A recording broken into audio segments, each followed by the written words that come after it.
వీరవర్మ జలకన్యతో మాట్లాడుతుండగా వింత అరుపులతో కూడిన మెరుపు రావటం వలన జలకన్య కొలనులోనికి వెళ్ళిపోయింది.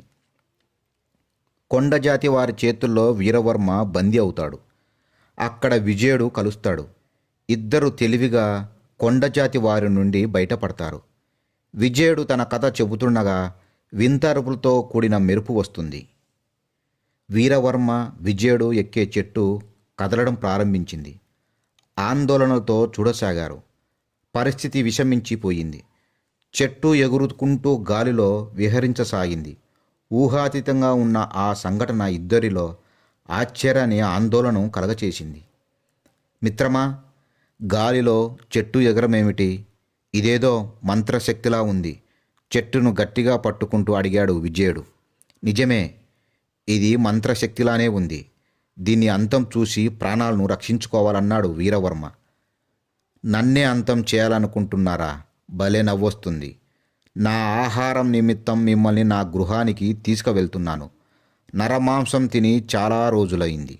కడుపు నిండా తిని హాయిగా నిద్రపోతాను. చెట్టు మాట్లాడింది. చెట్టు మాట్లాడే వింతను చూసి ఆశ్చర్యపోయారు. చెట్టుతో పోరాడటానికి చురకత్తి తప్పింది. ఎటువంటి ఆయుధాలు లేవు. తమను తాము ఎలా రక్షించుకోవాలో ఆలోచనలు పడ్డారు. ఇంతలో చెట్టు కిందికి దిగసాగింది. అదొక పెద్ద గుహ. గుహ చుట్టూ రకరకాల చెట్లు. ఆ చెట్లకు అస్థిపంజరాలు వేలాడదీసి ఉన్నాయి. గుహ ముందు చెట్టు ఆగింది. బ్రతుకు జీవుడా అంటూ ఇద్దరు గబుక్కున కిందికి దూకేశారు. వెంటనే చెట్టు రాక్షసిగా మారిపోయింది. రాక్షసి ఆకారం చూసి విజయుడు భయపడ్డాడు. పెద్ద తల, ఒంటి కన్ను, చెట్టంత చెవులు, కోరల్లాంటి పెద్ద పళ్ళు, తలపై 2 కొమ్ములు, పొడవాటి శరీరం. శరీరం నిండా నల్లటి వెంట్రుకలు, మెడలో పుర్రెల హారం. ఏయ్ మనుషుల్లారా, నా ఆకారం చూశారుగా, భయపడలేదా? మిమ్మల్ని చంపే ముందు మీతో కొన్ని క్షణాలు వినోదంగా గడుపుతాను. అది మీకు ప్రాణ సంకటంగా ఉన్నా నాకు మాత్రం బోలెడంత ఆనందం. చచ్చే ముందు మీ చివరి కోరిక తీర్చాలన్న నియమం కూడా పెట్టుకున్నాను. బిగ్గరగా నవ్వుకుంటూ అంది రాక్షసి. రాక్షసి మాటలకు ఆశ్చర్యం నుండి తేరుకోకముందే ఇద్దరి ముందు మంత్రశక్తితో ఎలుగుబంటిని సృష్టించి విడిచిపెట్టింది రాక్షసి. విజయుడు ప్రాణభీతితో తప్పించుకోవడానికి ప్రయత్నిస్తున్నాడు. వీరవర్మ మాత్రం ఎలుగుబంటితో పోరాడుతున్నాడు. వీళ్ళ ప్రాణ సంకటన స్థితి చూసి రాక్షసి ఆనందంగా నవ్వుతూ భలే భలే అంటూ కేరింతలు కొట్టసాగింది. వీరవర్మకు తన బొడ్డున దాచి ఉన్న చురకత్ని జ్ఞాపకం వచ్చింది. వెంటనే తీశాడు. ఎలుగుబంటి గుండెల్లోకి కసిదీరా పొడిచాడు. ఎలుగుబంటి చచ్చిపోయింది. వెంటనే మాయమైపోయింది.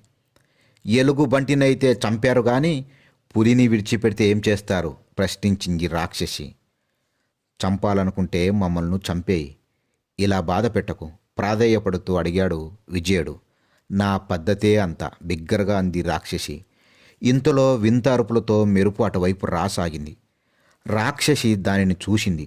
ఆతృతతో గుహలేకి పరుగు తీసింది. విజయుడు, వీరవర్మ ఇద్దరూ ఆశ్చర్యపోతూ అక్కడ ఉండే చెట్టు చాటుకు పోయారు. వింత అరుపులతో ఉన్న మెరుపు గుహ చుట్టూ తిరగడం ప్రారంభించింది. ఎంతకీ మెరుపు అక్కడి నుండి కదలకపోవడంతో ప్రాణాలను రక్షించుకునే నిమిత్తం శక్తి కొద్దీ పరుగు తీశారు. చాలా దూరం పోయారు. అమ్మయ్యా, ఈ మెరుపు మన ప్రాణాలను రక్షించింది. ఈ మెరిపే సమయానికి రాకపోతే మన ప్రాణాలు ఎప్పుడో గాలిలో కలిసిపోయేవి, నిట్టూరుస్తూ అన్నాడు విజయుడు. ఇంత శక్తివంతమైన రాక్షసి కూడా ఆ మెరుపు దగ్గర భయపడటానికి కారణమేమిటో అర్థం కాకుంది అన్నాడు వీరవర్మ. ఆ మెరుపు బలమైన శక్తిలా ఉంది. ఈ అరణ్యంలో మన ప్రాణాలు ఇలా విలవిలలాడాల్సిందేనా? భయపడుతూ అడిగాడు విజయుడు. ఇలా అధైర్యపడకూడదు. వీరులకు అపజయం ఉండదు. ముందు ఆ మెరుపు గురించి తెలుసుకోవాలి అన్నాడు వీరవర్మ. ముందుకు కదిలే ఓపిక నాకు లేదు. ఇక్కడే విశ్రాంతి తీసుకొని రేపు ఉదయం అన్ని విషయాలు ఆలోచిద్దాం అన్నాడు విజయుడు.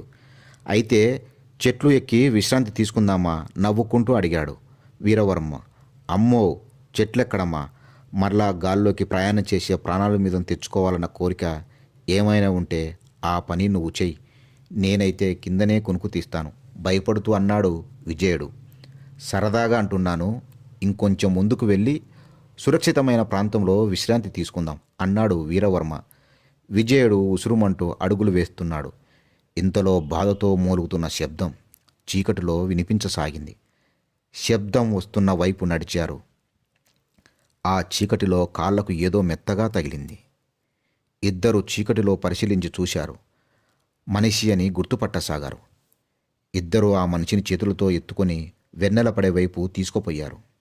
విజయ, ఈ మనిషి ఏదో ఆపదలో ఉన్నాడు, అలిసిపోయాడు కూడా. స్పృహ వచ్చేటట్టు చెయ్యాలి. ఇక్కడ దగ్గరలో కొలను ఉందేమో చూసి నీరు తెస్తాను. నువ్వు ఈ మనిషితో పాటు ఇక్కడే ఉండు అంటూ అక్కడి నుండి కదిలాడు వీరవర్మ. విజయుడు అక్కడే ఉండి మనిషి పక్కనే కూర్చొని కునుకుపాట్లు పడుతున్నాడు. సూర్యోదయం కావడంతో చీకటంతా మాయమైపోయింది. తన పక్కనున్న మనిషి ముఖం పరిశీలనగా చూశాడు. ఆశ్చర్యపోయాడు విజయుడు. అతన్ని ఎలానైనా రక్షించుకొని తన తల్లిదండ్రుల క్షేమ సమాచారాలు తెలుసుకోవాలని ఆతృతపడసాగాడు. వీరవర్మ అరణ్యమంతా గాలించగా చిన్న కొలను కనిపించింది. ఆశతో అక్కడికి వెళ్ళి కొలంలో అడుగు పెట్టబోయాడు. ఆగు! భీకరంగానే మాట వినిపించింది. చుట్టూ చూశాడు. పెద్ద సర్పం కనిపించింది. సర్పాన్ని లెక్క చేయకుండా ముందుకు అడుగు వెయ్యబోయాడు వీరవర్మ. నిన్నే ఆపద కొని తెచ్చుకోకు అంది సర్పం. సర్పము మానవ భాషతో మాట్లాడడం చూసి ఆశ్చర్యపోయాడతను. ఎవరు నువ్వు? ప్రశ్నించాడు వీరవర్మ. నా పేరు సర్పకేతిని. ఈ కొలనకు కాపలా ఉంటాను. ఇది కేవలం దేవలోకం నుండి వచ్చే దేవతల స్నాన నిమిత్తం ప్రత్యేకంగా నిర్మించబడిన కొలను. ఇందు ఎవరూ ప్రవేశించరాదు. ప్రవేశిస్తే నా కాటుకు గురి కావాల్సిందే అంది సర్పం. నా మిత్రుడు ప్రాణాపాయంలో స్పృహ కోల్పోయి ఉన్నాడు. నీరు ఇప్పించి అతనికి ప్రాణదానం చెయ్యి అన్నాడు వీరవర్మ. మానవుల్ని నేను నమ్మను. స్వార్థపరులు. తన స్వార్థం కోసం ఎదుటివారి కష్టసుఖాలను ఆలోచించక హింసించేవారే మీరంతా. ఇది దేవతల కోసం ప్రత్యేకంగా నిర్మించిందని మొదటే చెప్పానుగా. కోపంతో బుసలు కొట్టుకుంటూ అంది సర్పం. నా గురించి ఈ నీటిని నేను అడగలేదు. పరుల కోసం గురించి అయినప్పుడు నేను ఎలా స్వార్థం అవుతుంది? నేను నీరు తీసుకొని వెళ్ళి తీరాలి గట్టిగా చెప్పాడు వీరవర్మ. ఇంకా ఉంది.